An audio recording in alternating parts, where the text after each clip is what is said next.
does the body have the ability to heal regardless of what trauma that has been through? Even after surgeries, trauma, viruses, damage, all kinds of damage to the body, does the physical body really can it heal 100%, really? Yes. Now, again, you are talking about the idea of quote-unquote circumstances that are relevant to what theme you are exploring. Certain themes you are exploring may not have chosen for the body to be allowed to heal, but in the generalized answer, yes, the body is capable of healing from anything. Anything. But you have to be in the right vibration to allow it to do so. You can aid the body in that sense vibrationally in its ability to heal from just about anything by doing certain physical things that are representative of being in alignment with the collective agreement about what health is, such as detoxification. Because if you live in an environment that you actually believe to be toxic, your body is absorbing those toxins. Those toxins lodge in your cells. So no matter what it is you put in your body that might be beneficial, if the cells are blocked from absorbing the nutrients by being full of toxins, then putting all that will not help you. But if you flush your body of the toxins and make room for the nutrients, then when the body has the building blocks it needs to heal itself, it can heal itself from anything. So that's one approach to it. Obviously, there's an energetic approach, all sorts of different approaches. But fundamentally, yes, your body can be in an absolutely natural state of health absolutely all the time, no matter what it has been through. It can always have the ability. It always has the ability to repair. Because again, remember, what are you actually doing? You're not actually changing that body. You're shifting yourself back into a parallel reality wherein the body is, by definition, healthy. So the answer, in a sense, is yes and no. Linearly speaking, in time-space perspective, yes, the body can heal itself from anything. Mechanically speaking, from a physics point of view, the body actually never has to heal itself. You just have to shift your consciousness into a body that's already healthy. The body that is injured is one body in one parallel reality. The body that is healthy is another body in another parallel reality. So we take on new bodies and others? Yes.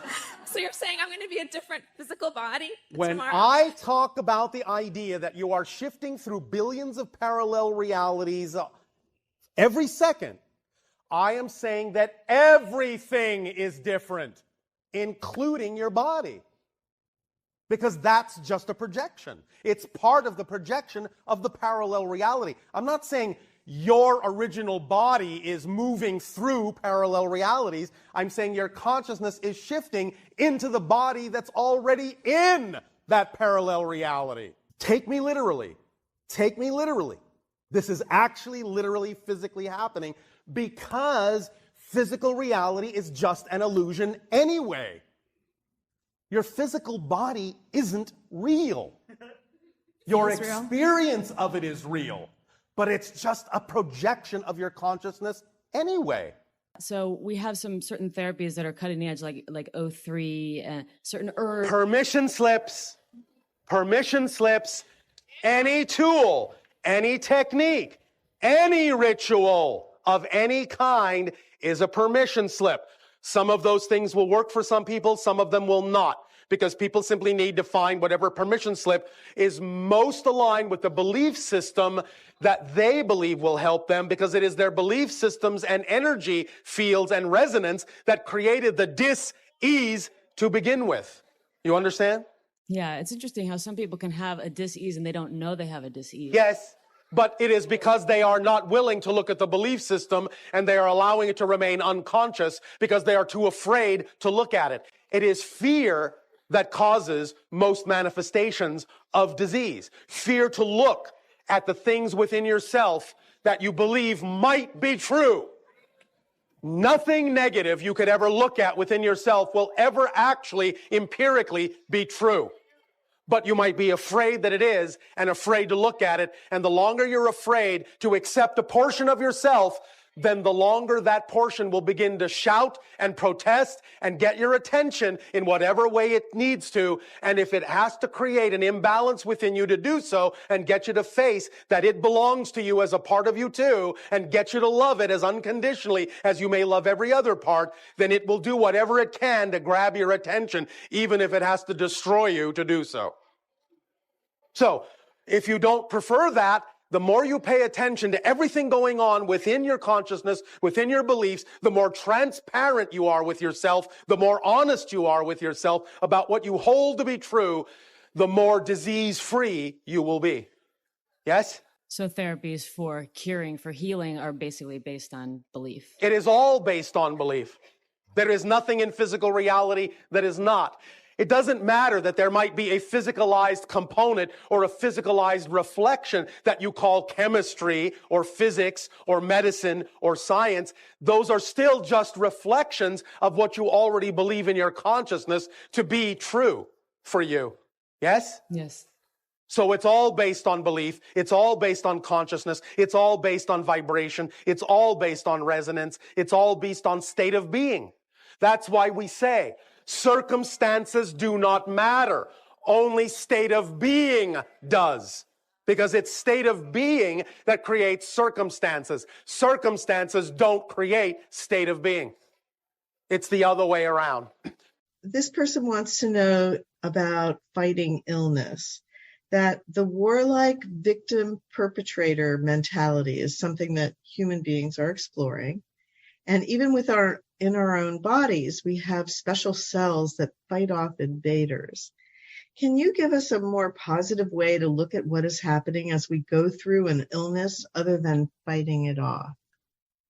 Yes, if you actually pay attention to the mechanisms inside your body, you will understand that your body doesn't fight off invaders. It incorporates them and absorbs them and transforms them.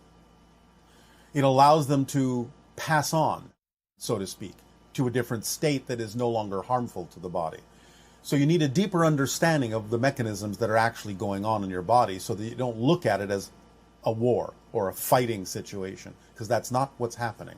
It's a vibrational shift to a different state of being. It's not a fight. And so therefore, with regard to illness, more acceptance of why the illness is there will allow it to transform more quickly by understanding the lessons that it is there to teach you based on your belief systems. So it's not about fighting, it's about relating, it's about communication, it's about understanding and letting it pass on into a different state once you have learned the lesson, once you have absorbed the meaning. So my question is, what specifically can I do to help my children heal from peanut and tree nut allergies? There can be many things, but first and foremost, it is important to make sure health-wise that the systems are not polluted. Detoxification of the entire system is key. So first, detoxify the bodies as thoroughly as you possibly can. Actually purge the toxins from the cells. There are many different kinds of formulations, herbal remedies, and potions that can actually purge toxins from the cells to allow the cells to absorb nutrients that will then heal the body from just about anything. The idea of allergies generally, you have to take it on a case-by-case basis to be specific, but generally represent the idea of self-rejection. So they're holding on to belief systems where they're rejecting themselves in some way, because nature seems to be rejecting them. You understand? So are there specific foods that I should give them, or? Well, first, again, the idea of the detoxification. Then whatever symptoms are actually left is what you're really dealing with. And you're no longer dealing with the symptoms that are produced by the toxins themselves. You understand? Yes. Your air is polluted, your water is polluted, your food is polluted. You force toxins into your system all day long, just by breathing, just by drinking, just by eating. So it is a good idea on a relatively regular basis to detoxify the system to see what's actually left that you need to deal with. It's quite possible that if you actually thoroughly detoxify their system, you may find that most of the symptoms are gone. Yes? Okay. And then you can deal with the deeper issues. Belief systems that have to do with self-rejection and so on and so forth, if that comes up. Okay, so following that are humans are really designed to eat meat if yes, Not what kinds? necessarily. It depends upon the human. It's up to you to understand what your body consciousness says that you may need, but you have to really be in touch with what it is it actually needs and not just do it because everyone says you should. And there are also, even if you do eat animal protein, many different ways of going about doing it that are far more natural, far more respectful, far more organic, far more natural. Develop a relationship as it used to be with the animal. Let the animal work with you. And do remember, in every case that you absorb anything from nature, nature is also absorbing you into it. Okay. Eating is a two-way street. I've experienced debilitating severe pain in my body for the last 16 years, All which is right. getting worse. All right. And I'm done with it. Oh, I all want right. it to be healed. Yes. And I'd like your help in helping me figure All out. right. Well, again, the first question usually, energetically speaking, is what have you learned from having that experience that you might otherwise not have learned? Start acknowledging what you've learned in a positive context. I've learned to appreciate ability in the body, and since I've had it taken away from me, I've learned to appreciate putting healthy things in my body through diet and lifestyle, and to try to maintain that optimum wellness. All right. Stuff like that. Anything else? I've learned that it's awful having it. It's difficult. I'd prefer not to have it. Is that what you've learned? I guess I have to dig deeper to really feel into the deeper lessons that I've learned by having it. Then that might be a good thing for you to start with. Because when you start acknowledging how creating this for yourself has served you in a positive way, then you will be acknowledging that you've learned the lesson, and then the message doesn't have to be delivered in the same way. You understand? Yes. Because you're saying, I'm willing to get this, I'm willing to learn, without necessarily forcing myself into a situation where I have no other choice. Because I've arrived at a place where I am not giving myself any other choice but to know these truths for myself as true. You follow? Yes. Now, I do have one other suggestion for you. Mm-hmm. Anything that you have learned from having this experience, have you in any way, shape, or form been teaching others who have similar experiences how to gain positive lessons from having it? No, not exactly. What do you mean, not exactly? Well, I'm in the helping profession, but I don't think I've directly tried to help other people who have chronic pain. Why not? Since you are an expert Well, at it. I haven't mastered it, and I haven't overcome it, so I feel Why like do you I think you need that. to overcome it in order to teach how to deal with it? In fact, what makes you think you won't be a better teacher by still having it while you are also sharing what you've learned from it that might help someone else? Well, I just don't feel that I do deal with it very well. I feel like I suffer from it. There's suffering that comes from it.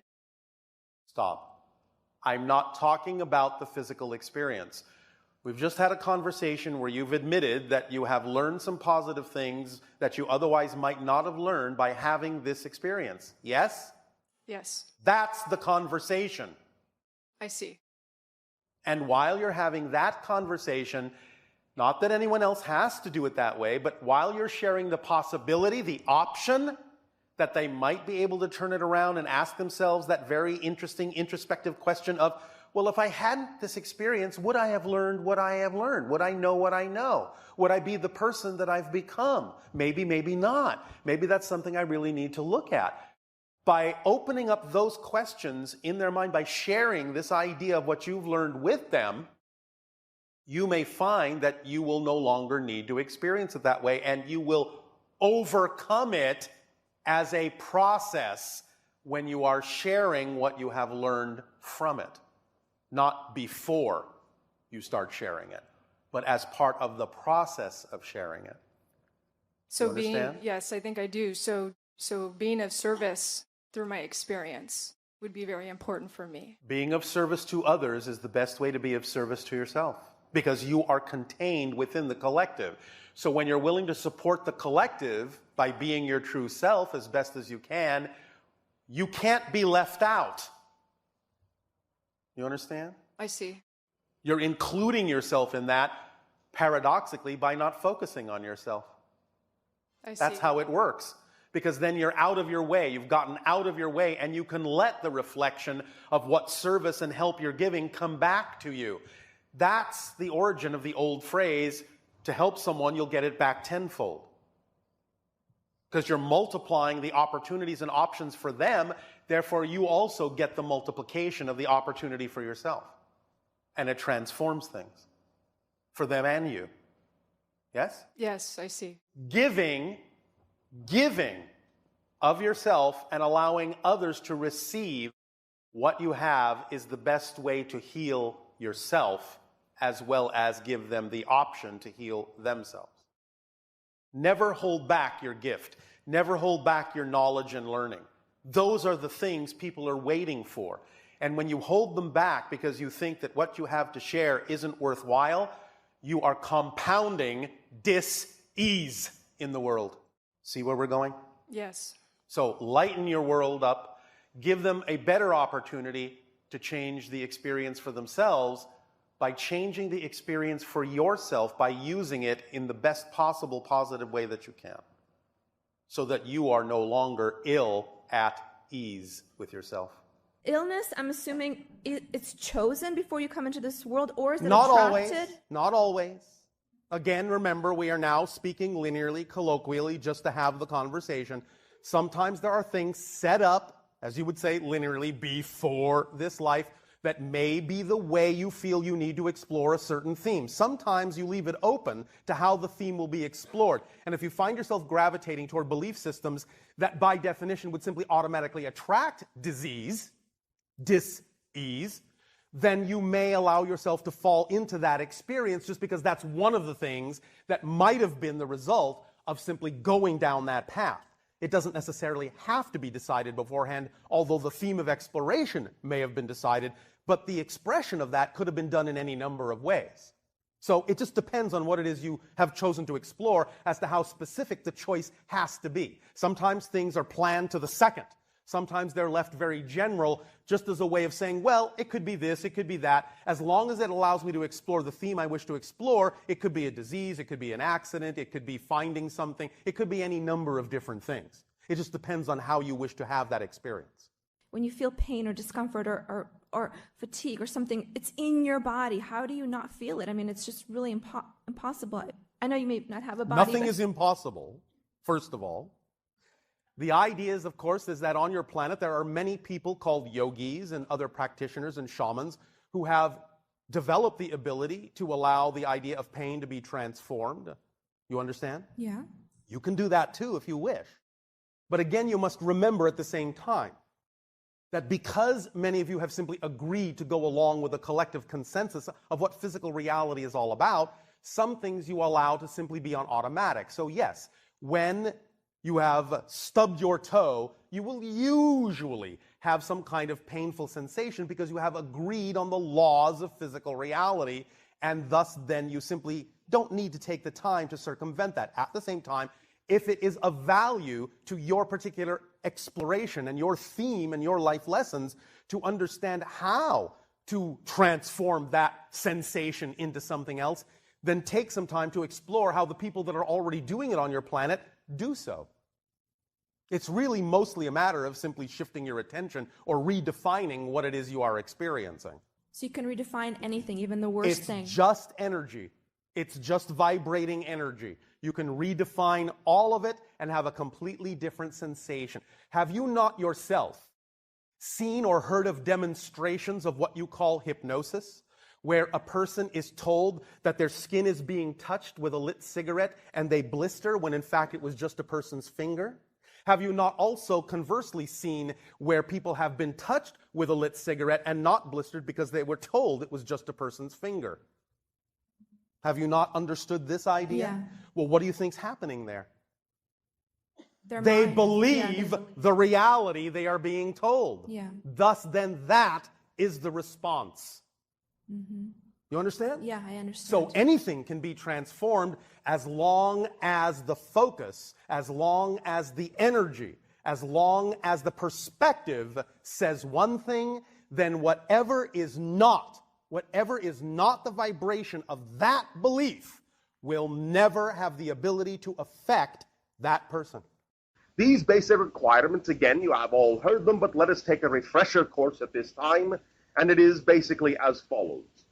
It really is, in your terms, quite a moot point to discuss any specificity about the idea of how to cure this, how to get rid of that, how to clear this and that up, unless and until each and every one is fully utilizing these simple principles in their life. And number one would simply be this: oxygen.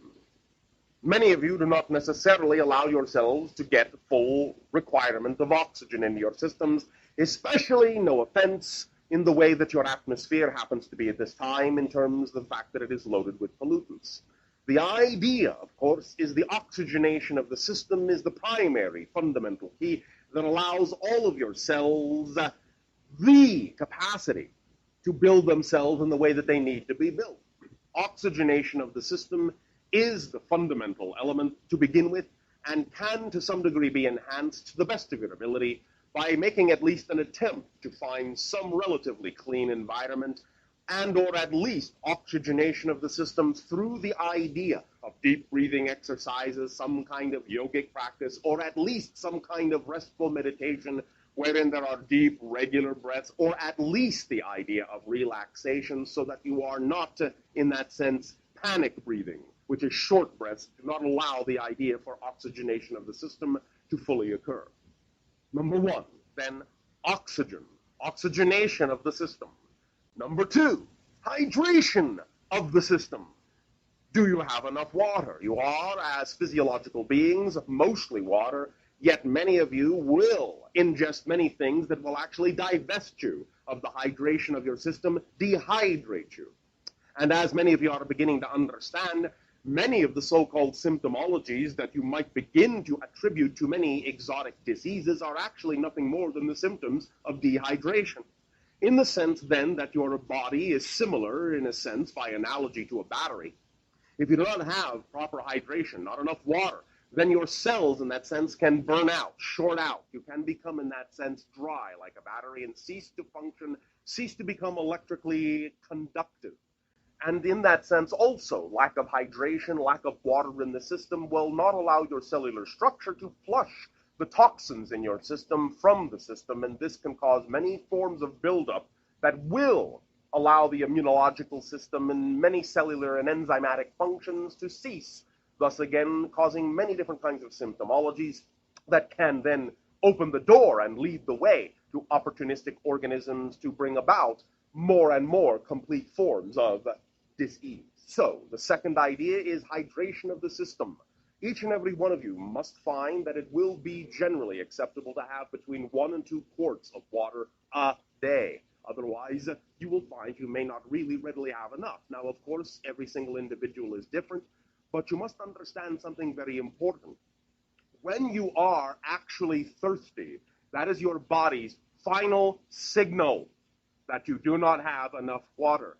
If you had proper hydration, you would rarely ever be thirsty. So use that as a marker. Number 3, you have heard this, of course, many times, and again, it is of paramount importance and is not to be taken lightly. Exercise. Movement. Movement is like the ability to pump the body, to allow the muscles to function as pumps for the cellular structures, to allow the water to flush the toxins from the system, to allow there to be energetic revitalization, and allow there to be strengthening of the muscular and skeletal structures, to utilize all of the different mineralogical elements that are going into the body and to allow them to act as building blocks nutritionally. Exercise and movement also, in that sense, will be representative of being active, of being energetic, of flowing energy through rather than allowing it to sit around and build up and convert itself into mass. In that sense, what you would call waiting to move. In that sense, in your language, then, the analogy of simply putting on weight because you are waiting to do something. The idea then is to understand that oxygen and hydration and movement are critical. Also then, very important, number 4, the reduction of stress in the system. Again, many of the so-called symptoms that many of you attribute to the beginnings of disease are simply nothing more than the side effects of undue stress in your lives. We would highly and strongly recommend that you find any way, shape, and form to reduce the stress in your lives. And if that means letting go of those things such as work situations and so forth that you know in your heart of hearts do not serve you, I would recommend that you do so. Or at least use your imagination to find a way to convert that situation into something more exciting, more enjoyable, more relaxing for you. Reduction of stress is of paramount importance in your society. Number 5, the actual attempt at elimination of whatever toxins may already be in the system, removal of the toxins from the environment you are in, removal of the toxins, cleansing of the system for the buildup of toxins that may already be in the body is also of critical importance, and there are many different kinds of cleansing rituals that one can take advantage of to allow the system of the body to be cleansed out from the buildup that may have occurred over time, and to allow yourself to remove from the body many different kinds of heavy metal poisonings, and to allow yourself to pay attention to what it is you put in your body in terms of the pesticides and the heavy metal toxicity that may exist side by side with many of your foodstuffs. So removal of the toxins from the system is also of paramount importance. Number 6, the idea also of lightening up your diet in many ways, especially in that in your society you have many different kinds of hormone imbalances and toxic substances that have been injected and added to many of your foodstuffs. Lightening up your diet will at the very least assist your body by the ingestion of more and more foodstuffs that contain higher amounts of water, such again as the vegetable foodstuffs in that sense, that are mostly water, just like your body, and eaten in raw, fresh state as organic as possible, will also be of great assistance in lightening up your energy and allowing for cleansing of the system. Some small amounts for certain individuals, again, where necessary, of protein, perhaps even in meat form, is acceptable from time to time, but we would suggest that you do not overdo it, especially in the day and age on your planet where you will find that many of the protein meat substances on your planet, as we have said, are heavily laden with all sorts of toxins. Be very cautious about that idea. And also understand that as you do accelerate your energy, as you do accelerate your systems, it will be less often that you will need such support, and you will find yourself being highly energized by less and less and less. And the more natural your food is, in that sense, the more capable it is of giving you, of delivering the nutrients that you need and energizing the system so that you actually need less food. So you will find that these things will work hand in hand, that as you clarify your system, give it oxygen, give it water, reduce the stress, so on and so forth, your body will be, A, more receptive to the nutrients that are there in your natural foods, and as you then feed it more naturally, you will find that you will be energized and require far less. So these ideas are simply the foundation of health. And if you will allow yourself to recognize that these are very simple things that can be added to your life, you will understand that in, shall we just say, for analogy's sake, 99.99999999999% of the cases, these 6 ideas alone will eliminate almost any chance you will ever have of contracting any kind of disease in your life at all. So when you talk about the idea of how do we cure cancers, how do we cure AIDS, how do we cure this, how do we cure that, that's how you do it. By changing the lifestyle in that way and making sure your body has the foundational things it needs so that you will simply never get these things, because the body in and of itself has the natural intelligence to never bring about these kinds of diseases if you simply supply it with the immediate natural fuels that it needs, which are oxygen and water and lack of stress and lightness of food in that sense. Plain and simple, that's really all it will take for most of the things and most of the ailments you find that exist upon your planet. That when people experience depression, they're defining their experience in a negative way and so experiencing it as depression, when in fact all it really is the natural compression that happens when you know you're looking for answers that can't be found out there. So you go to where you know they are, within. And you reevaluate yourself, and you redefine yourself, and you emerge as a new person, literally. But if you define the idea of going within that way to look for answers as something antisocial, something's wrong with you, you're not outgoing anymore, you're withdrawn, if you start defining that idea in a negative way, even though it's a natural mechanism, you will start to experience the negative effects of defining it that way. And it turns into depression instead of compression. Live where you are and when you are to the fullest that you can, because that's where you chose to be. There is no comparison that is made. There is no resistance. There is no measurement taken. And when there is no measurement, no judgment, then there is no sensation as such of the passage or the existence of a temporal state. Is any of this making some sense? Some of it, yes. Oh, all right. What is not? Well, perhaps when I ask my question, it would fit Oh, in. all right. On the other hand, if what you spoke of earlier tonight about future memory is an answer to my question, please let me know and let me not carry on. Oh, I love you to carry on. You see, in carrying on, you then open many more doors through which we can ascertain your vibration. And in continuing to carry on, you open that many more doors through which other individuals then can share of the gift that you are giving.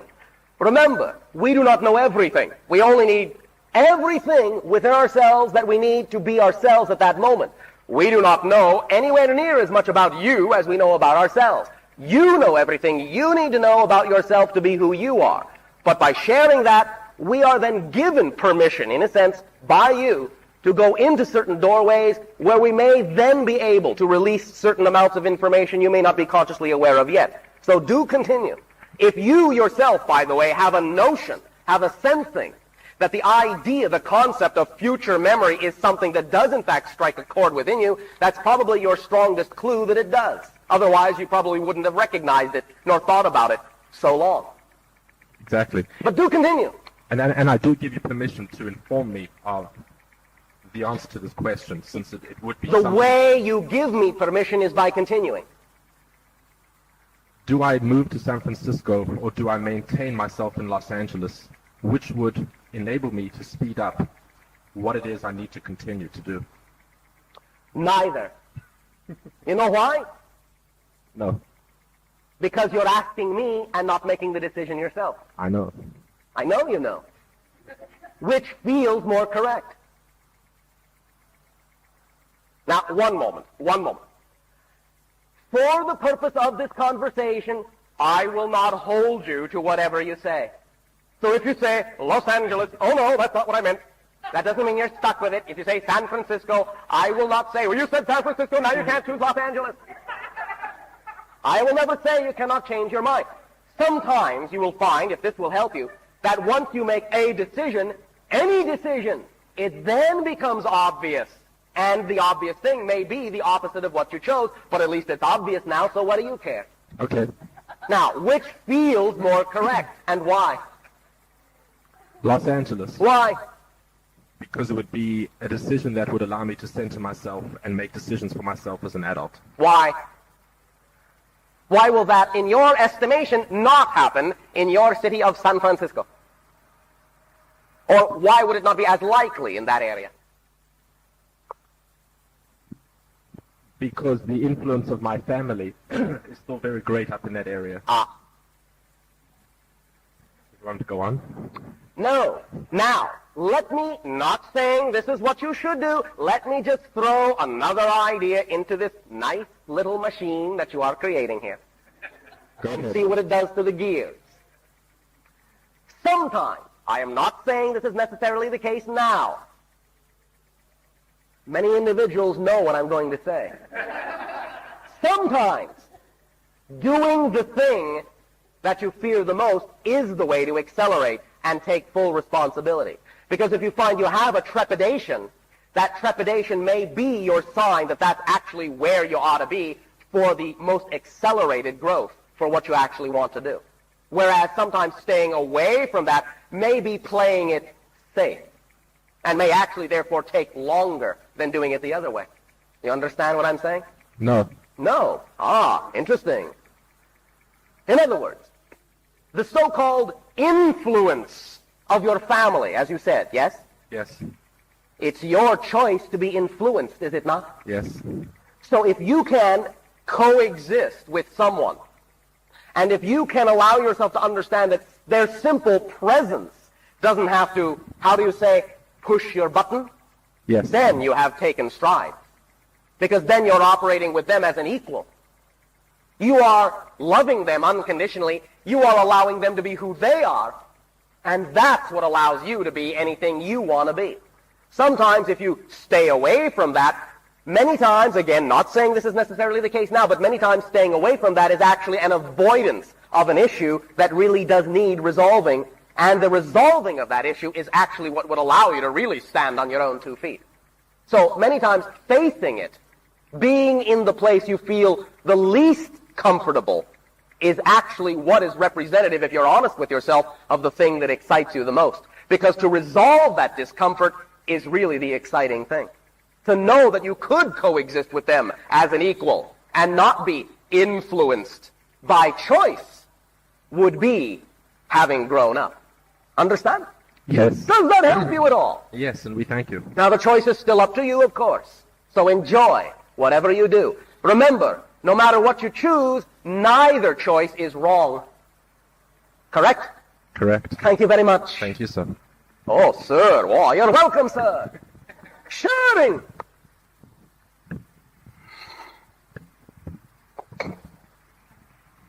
Hi, Bashar. Oh, and a good day to you. I'm so excited to be here tonight. I'm glad you're back.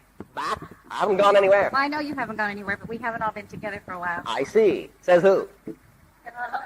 In this format. Ah, all right, all right. In this game. In this game. Story. All right.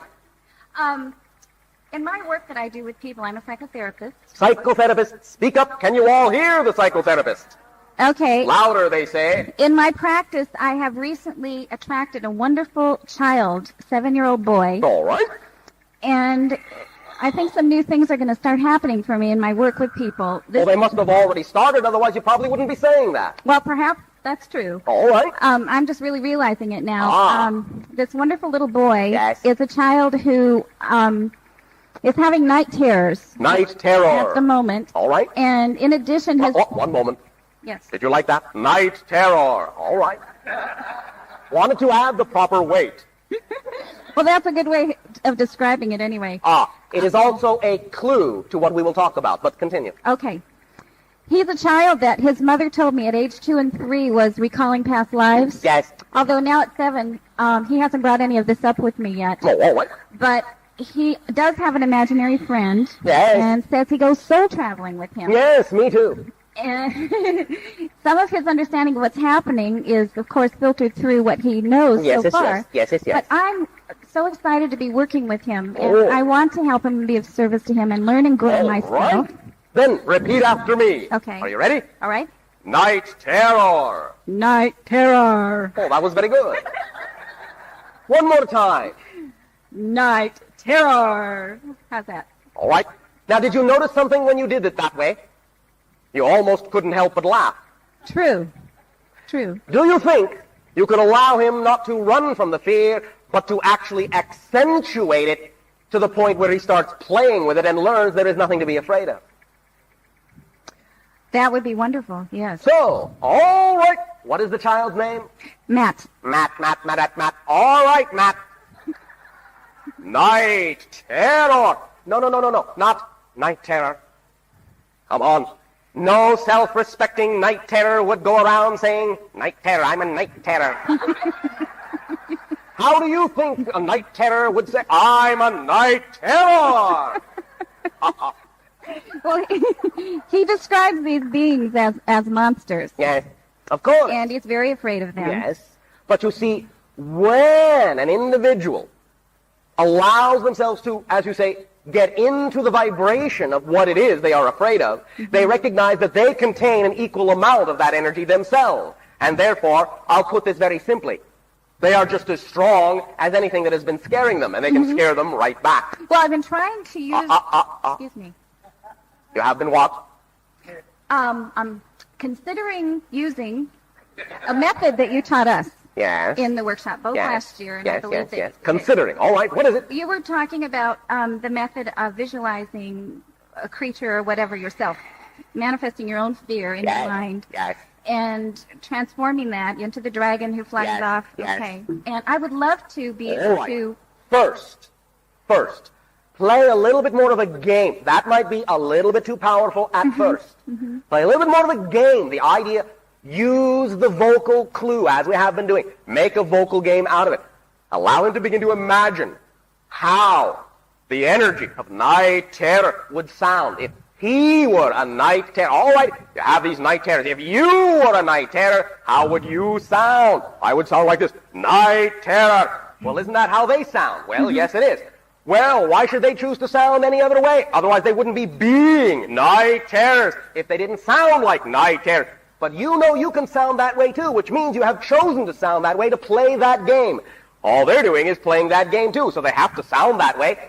But you can sound that way too. You can be just as much of a night terror, and then maybe you can all go out to some night terror hangout and have fun. Allow him to learn the equality of the energy that is within him, so he understands that it is simply a reflection and a projection of something he is capable of being as well.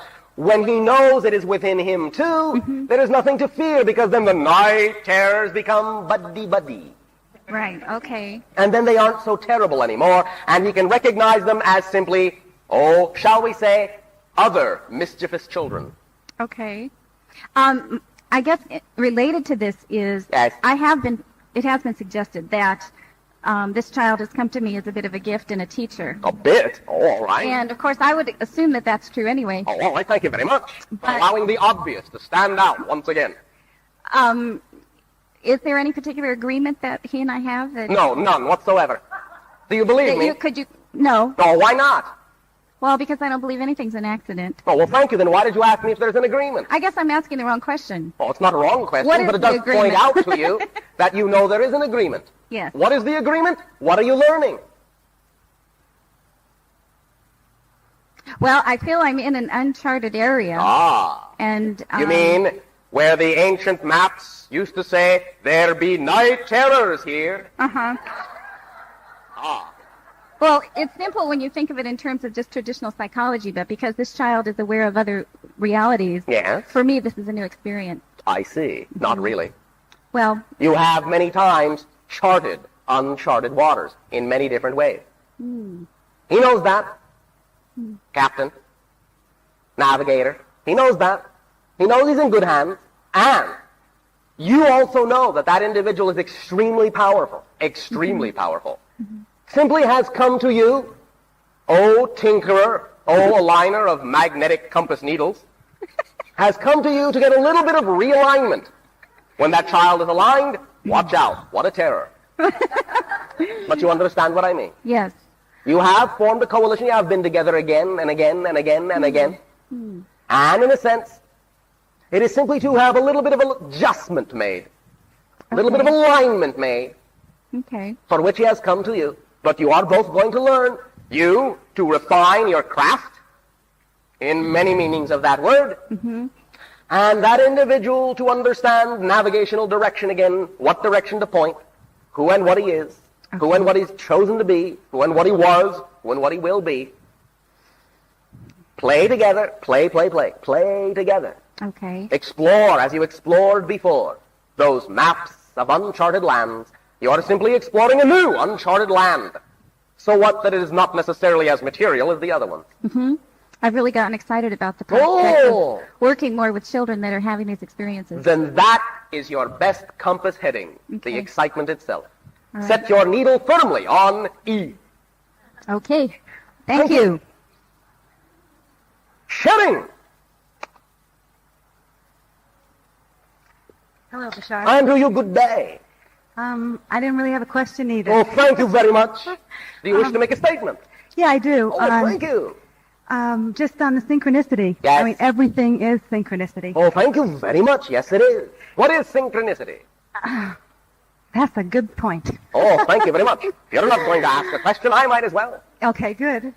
What is the answer? What is synchronicity? Well, it all fits in together. I mean, every. Keep it simple. Keep it simple. Everything is... Fits in. Fits. All right, that's one way of saying it. Can you be simpler still? Everything is... Synchronicity. All right, which means everything is... One. All right, very good. Everything is one thing. Everything is everything else. It is all one and the same thing. Synchronicity is your physiological manifestation, your physiological recognition in linear terms that everything is everything else. Except that in linear terms, you can only experience events one after another. But they exhibit a type of link-up. They exhibit a type of connectedness, because that's the way you interpret different things actually being one and the same thing in a segregated physical reality. You don't experience them exactly simultaneously, but you experience them synchronistically, coincidentally, as you say. So yes, everything is one.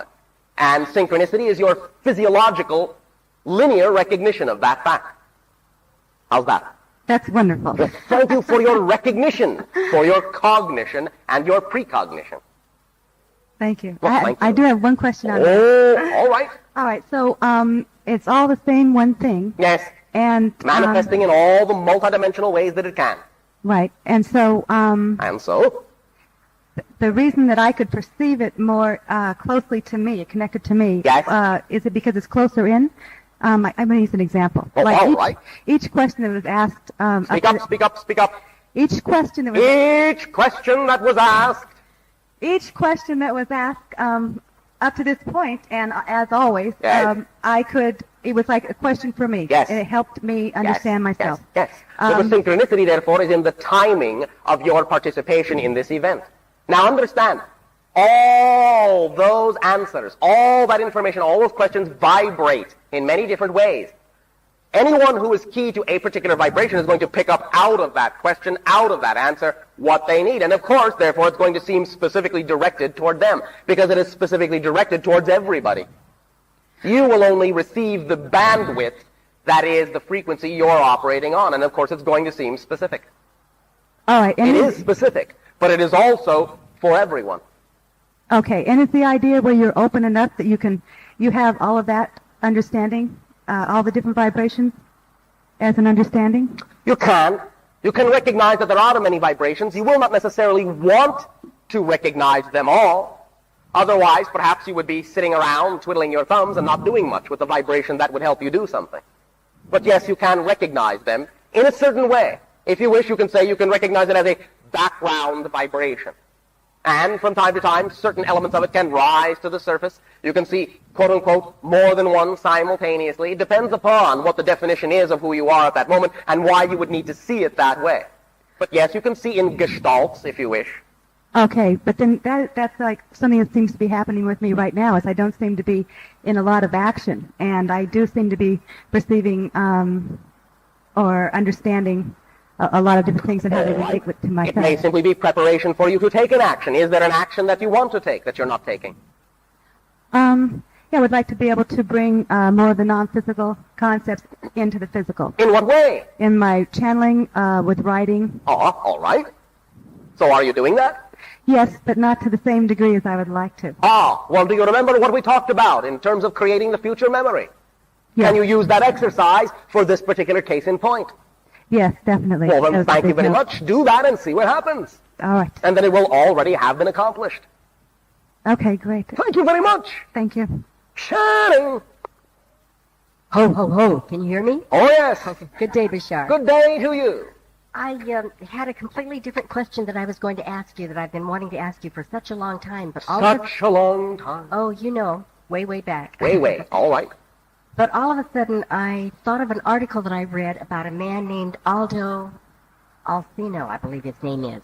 He has a theory that at the time of the departure and the destruction of the dinosaurs, that there was a mammal that he calls Protoceti. Are you familiar with that?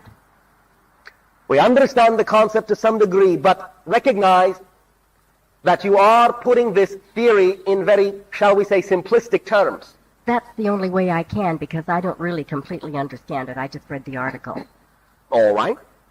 From my limited experience and knowledge of it, what I gleaned from it was that this mammal at that time, slightly resembling a small horse, had the largest brain capacity at that time of the mammals. No. No. Okay. What became the dolphin did. That's this creature that I'm speaking of. All right. This creature then... that is the nomenclature. That is the nomenclature, that when the fusion occurred and when the plant life died and when the dinosaurs and the living creatures on Earth could not survive, that some of the Protoceti went into the sea to survive the radiation. Yes. And that is the forerunner or the antecedents of what we call the cetaceans today. Basically, yes. There is much more to it than that, but basically, yes. Where could we find out more about that?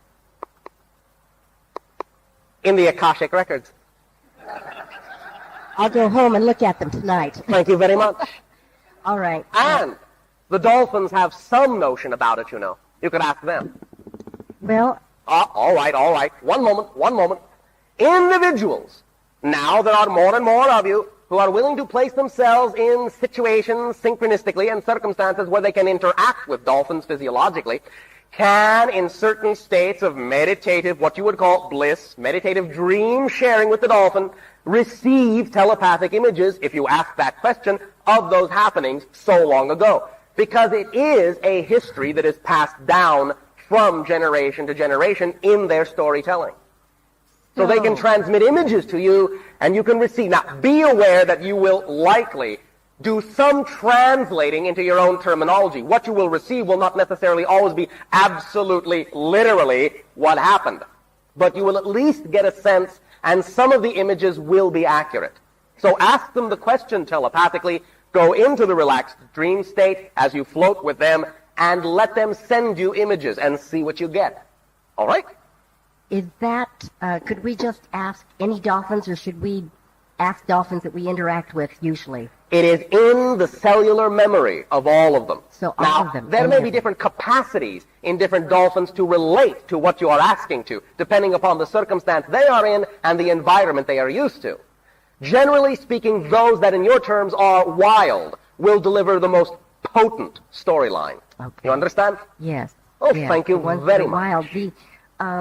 Yes. I lost it. Oh, very good. When you were speaking of dolphins. Yes.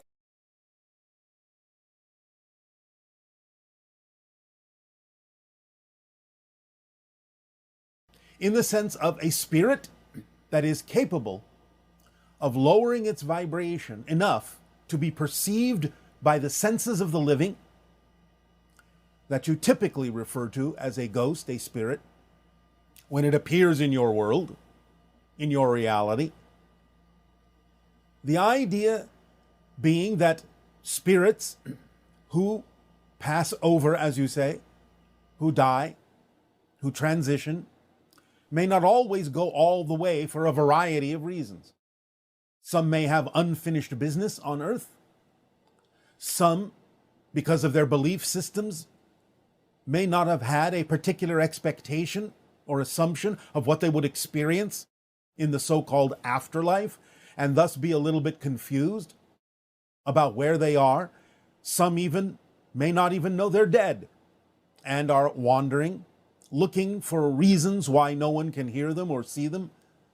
But now and then, either due to a lowering of their vibrational frequency, sort of similar to the idea of invisible ultraviolet light lowering its frequency to become visible as part of the visible spectrum of light, going down into violet and blue and so on and so forth. If they lower their frequency, they may become visible to those in the physical realm, or those in the physical realm, may have enough sensitivity to perceive that spirit, even though it may not always be visible to everyone. But for some reason, they are still closely connected energetically to the physical realm of Earth, due to some of the reasons we have said or other reasons, and thus are still in their mind living among you, wandering among you, occupying the old houses, so on and so forth, what you typically refer to as a haunting, which doesn't in any way, shape, or form have to be malicious. Simply another person in another state, living in a place among the living. But the idea is that in seeing these beings, there is no way without communicating with them to know the reason why they may still be in what is referred to as the lower astral realm, very close to the vibration of physical reality, lowering their vibration enough to be perceived by physical beings. And this is the older and original definition of an exorcist, sort of a spirit psychologist, to communicate, find out why that being is in that state, why they're still lingering around Earth, which doesn't always have to be for a negative reason. Sometimes, when spirits cross over, and they act, in a sense, as guardians, spirit guides, for those who are still living, there may be reasons why they can learn to lower their vibration, to interact with the living in certain ways, even to the degree of appearing solid as a living physical being. This takes some skill and some practice on the part of spirits to do this, because once you are in spirit and in that high frequency vibration that is generally invisible to the living, it is actually not as natural for a spirit to go back down into the lower vibrations and become perceivable to the living, but there are those who may have reason to do so, to appear to the living in certain ways, to deliver messages, or perhaps as a protector, to alert living people to certain ideas, certain situations and circumstances, be it dangerous or not. So those spirits may have a high degree of need to lower their vibration to interact with the living and be perceived as living people until such time as they raise their vibration again and vanish before your eyes. And so there may be great need to do this, or they may simply have chosen to practice the ability of raising and lowering their vibration in order to interact with the living for a variety of their own reasons, or agreements they may have made with the living people with whom they interact. Now, beyond the idea of it actually being a spirit, a ghost per se, that you're interacting with, that is live in real time, as you say, there may be other effects that exist that can be interpreted as seeing a ghost. And one of them is the idea that in the fabric of space-time, everything is recorded. You might say, again, as people on your planet often name it, the Akashic records have a kind of video sort of ability to record things as well as audio or pure information. And all that information is available here and now because everything exists here and now. So again, for those that might be sensitive enough, might extend their senses far enough vibrationally to pick up on certain things that may have happened, linearly speaking, in the past, and perceive the recording, it's etched itself into the fabric of space and time. They may be seeing a recording of sorts, an echo of sorts of things that have been, or even will be, in your linear framework, and perceive that as a living ghost, even though it is simply an echo, a recording, something etched into the fabric of space-time, and is no longer actually present. These kinds of perceptions will usually appear to be repeatable. In other words, a person may say, oh yes, this place is haunted, and at midnight, every 3 days, you see this woman walking down the hallway into this room, and so on and so forth. And if that keeps repeating, it might not be what would be termed a living presence. It might actually be a recording, repeating over and over again when the conditions are right to trigger it, or when the conditions are right in a person's senses to perceive it. So a lot of things that repeat themselves that way may actually not be a living presence. It might be, but it may not be, because it could simply be etched into the fabric of space-time and repeating on a loop. Another way that people might perceive the idea of a ghost that is not a ghost in the classic sense is the idea of peering into parallel realities. Sometimes the so-called barriers between one reality and another will overlap, will weaken, will align vibrationally in some way, shape, or form to allow a person from your reality to actually perceive, although perhaps faintly and dimly, people in other realities.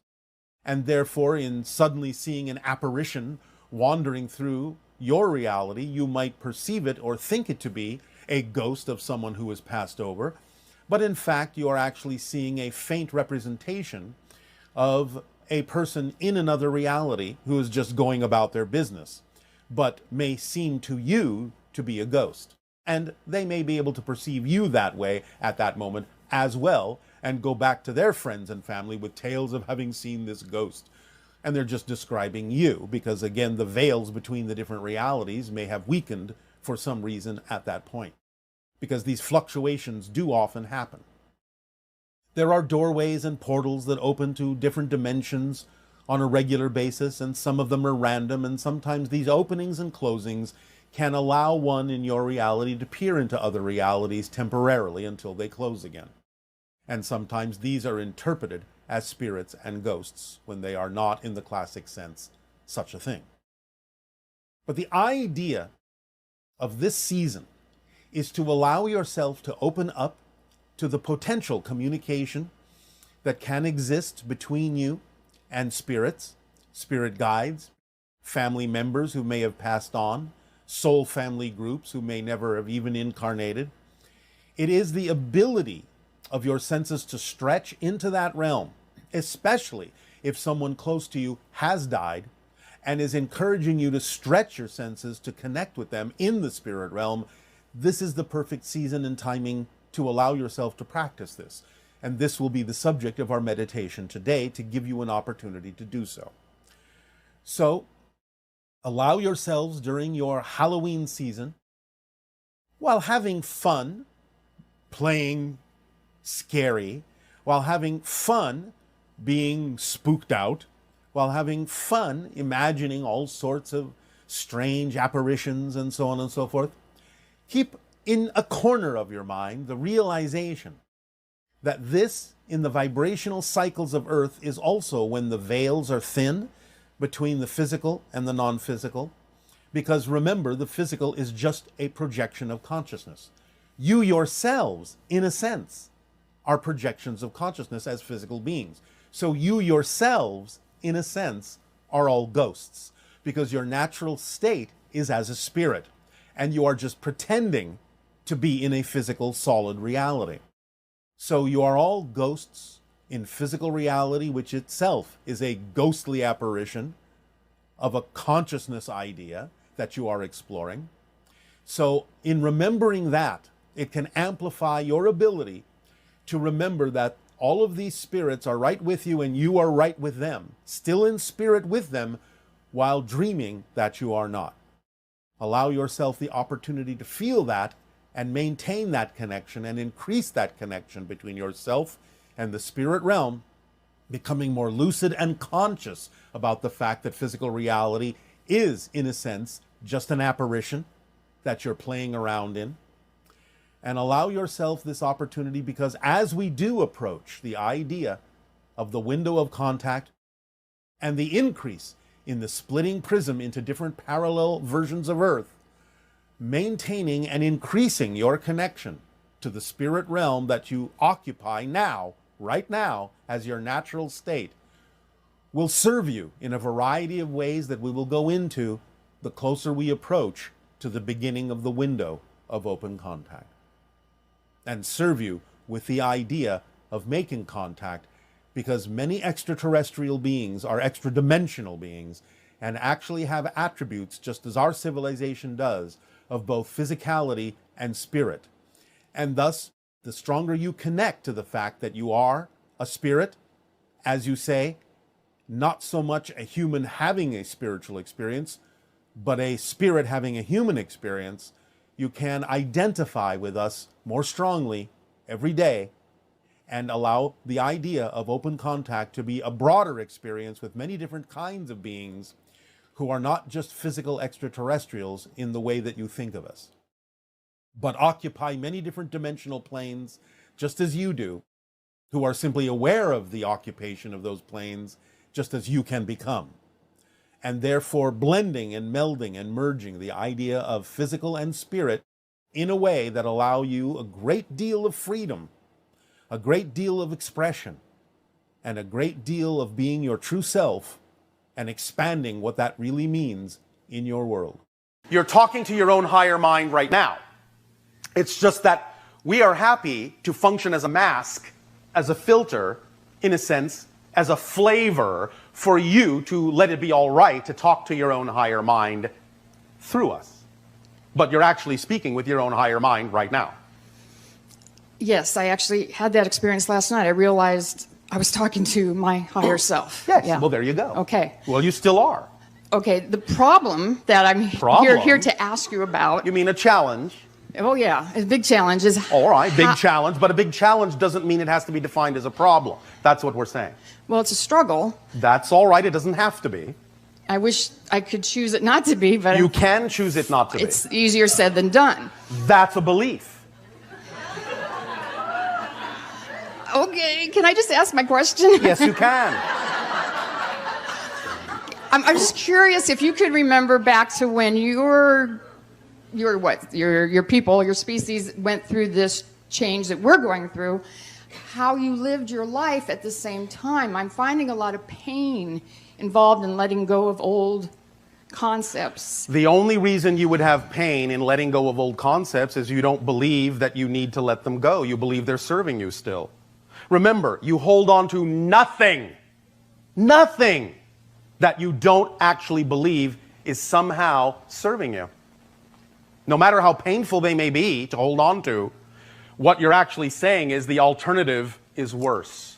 How do I get to the bottom of how it's serving me? Very good question. And here's how you can do it, at least one way. The idea is to understand what we have called the motivational mechanism. Again, please understand, this is automatic for everyone. There is absolutely nothing you really need to do to make this work. It's already working. You just have to allow yourself to understand how it works so that you can use it in a way that you prefer to, instead of using the mechanism in a way that you don't prefer. You follow me so far? Yes. All right. The motivational mechanism is simply this. And I mean there are no exceptions to this. Not even you. You follow me? Yes. All right. You will always, immediately, automatically move in the direction of what you believe to be in your best interest. You will always, immediately and automatically move away from what you believe is not in your best interest. Knowing that, that should tell you something. If you are holding on to something that you know intellectually is not in your best interests, and you understand the motivational mechanism I just described, the only way that that could stick around is if you have defined it in the motivational mechanism as actually being in your best interest more than the alternative. Or vice versa, you have defined the thing that you say you prefer as actually somehow being more scary, more fearful than the thing you don't prefer. And so you're so afraid of the thing you do prefer for some reason, based on some belief you're holding on to, that you're willing to put up with the pain and struggle of the thing you don't prefer just because it's more familiar. Just because it feels safer, because you're so much more scared of the thing you don't know about. And Does this make some sense? Oh, yeah, I've heard this many times from you. But it's not sinking in. I can't figure it out. How do I move forward? I want to move forward so bad. Well, you have to find out what it is you're holding on to. You've heard us give the example of the idea of how people on your planet are raised with different definitions of money. Yes. Can you apply that idea to yourself at all about the contradictory beliefs that you are raised with that create conflict within you until such time as you actually consciously identify those beliefs? Because only by consciously identifying them can you let them go. If you don't know what they are, you have nothing to work with. I know what my beliefs are. I guess I feel like I'm swimming upstream. Like I don't care what you feel like. Like my ego, I understand what you feel like. But again, remember, the feeling only comes because you believe something to be true. You can't have a feeling without believing something to be true first. So if you have a feeling you're swimming upstream, you have got to be defining something in your life in that way. You yourself said it a moment ago. Easier said than done. These are just belief systems. They're not empirical truths. There is absolutely nothing about the phrase easier said than done that is an absolute law of creation. It's you that is giving it solidity by believing in that idea. You're the one giving it form. You're the one giving it shape for some reason. Find out what the reason is why you are buying into those kinds of limiting ideas that produce struggle, strife, pain. Remember, pain is resistance to the natural self. So what is it about being your true natural self? What is it about the thing you prefer to be that is so much scarier than what you're already holding on to that you don't prefer? What would be the worst, most terrifying thing you can imagine would happen if you actually let go of all of these fears and negative definitions and actually allowed yourself to be who you preferred to be? What would be the scariest thing that you imagine might happen if you did that? Yeah, I wouldn't know who I am anymore. Now, all right, very good. Yeah. Now, why would you assume that to be true? Because I define myself from my experiences and all the people around me. And if I move on to a whole different belief system, yes, I'll kind of be out there by myself. Well, may I ask you a question? Yes, please. Haven't you ever moved from one belief system to another ever in your life? Yes. Well, was that a problem for you? Well, it was, but when I got there, I was okay. So what makes you think it's not going to be okay again? How many examples of doing that do you need before you get the point that it's always okay?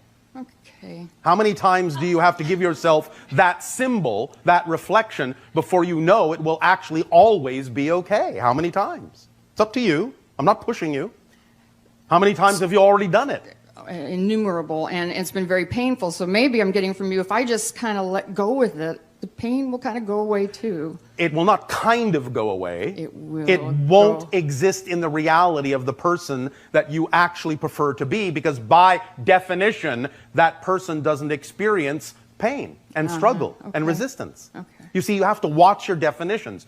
You have a definition that says, if I become who I prefer to be, there's something about that that's going to be painful. But if you actually listen to what you just said, you would realize that that's nonsensical. How could becoming who you prefer to be contain a definition of being something that is not what you prefer?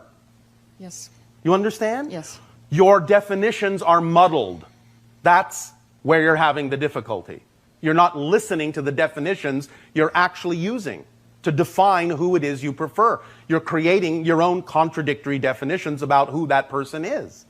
If that really is the you prefer to be, it cannot, by definition, contain the elements of negativity that you're describing. Otherwise, it can't be that you. It wouldn't be that you. It would make no sense. So what you're defining is someone that isn't who you prefer to be. But when you define clearly who it is you do prefer to be, and you allow yourself to be that person, it will not contain anything that is irrelevant for that particular person. Your life is negative. And I don't want to live in that other world emotionally Then anymore. don't. Okay, how? Again, when you say real life, Which means going to work and all that. so business, what? yeah. Does that just mean that you're not doing what you love to do? No, I like it, but it's so different. It has a different feel to it, you know? Then you're not doing what you love to do. I mean, I'm really happy that I go to work. I'm like, I like my job, but I just feel Do so you unhappy. do what you love to do or not? Yes I know you've or had this no? conversation a lot. Okay, I used to really love it then. Okay. Is there something else you would rather be doing? I'd like to be retired, yeah, and pursue this kind of life all the time where I'm just happy. Well, why not do that? That's the hard part, I guess. Okay. Why are you saying that's hard? You're the one making it harder. Yeah, you're right. There is nothing empirically true that what it is you prefer to do has to be hard in the way that you mean it. Yes, of course, there will always be some challenge. Yes, of course, you might have to actually take some actions and do things. But if it's truly a labor of love, it won't feel like a labor. It will be a joy. Okay. Are you picking up on this? Very much so. And I just got, do you understand When how... you say very much so, unless you actually exhibit the behavior that goes along with it, it's not very much so. Remember, action and knowing are synonymous. So if you're not actually acting like it, you don't know it yet. Do you have a small object, coin, pen, anything at all that you can put in your hand, piece of jewelry? Yes, I have one now. Put it on the floor. Did you do it? Yes. Pick it up. Did you do it? Yes. Action and knowing are synonymous. What you know you can do, you just do. You don't think about it. You didn't go, I believe I can pick it up. I think I can pick it up. I'm not sure. Might be hard to bend over and pick that up. Not necessarily as easy as it sounds, perhaps. Oh, let me think about all the different things that could happen between here and picking it up. You didn't do any of that. You just picked it up because you innately knew in every fiber of your being that you could. Action and knowing are synonymous. So when you say, oh, yes, I get it, but you're not doing it, you don't get it. You don't know it yet. So when you act like you know it, you will know it. And when you know it, you will act like you know it. Is this making some sense? Perfect. I totally understand it. Can I just Do say you? one more thing? I do, but moving away from all the people I work with, my family, all my friends. So what? And was that easy for you to do when you had to do it? I never had to do it. But your kind went through this progression, right? Not as much as your society, no. Ah, okay. But we understand the concept and have incarnations in realities, such as yours, that do go through those things, which is what gives us the understanding of those concepts. Otherwise, it would be too alien to us. Nevertheless, the idea is that when we allow ourselves to know that everything is neutral and doesn't have built-in meaning, and we supply the meaning that we prefer, we always get the effect that we prefer regardless of what's going on around us. So when we know that the things and opportunities that are presented to us in our lives are always there, always, without exception there, for us to put a positive meaning into them and get a positive effect out of, because that's our choice, then we know that that's all we will experience. And therefore, what hesitation would we ever have to move forward when we know that everything we will ever do, no matter how challenging, will always only be experienced in a positive and joyful way, because that's our choice. And even this day, I mean, I knew I wasn't going to come here, and I woke up and I said, I have to go see Bashar because I'm going to get called. I'm going to get this opportunity. And well, I did. There you go. And I was like, I wasn't even surprised, but no one who I know would understand that way of thinking. And I do see you them understand this way of thinking? Do I know it? Now you can't say that anymore. I see everyone suffering around me, and I can't help them. So what? Just let them. You understand this very importantly. By staying in your fear, you're not helping them. By moving into your joy is the only way you can help them, because you're giving them an example to let them know they could choose to live in their joy too. But if you don't live in your joy, you never give them the chance to see that it can be done. Thank you. That really helps me.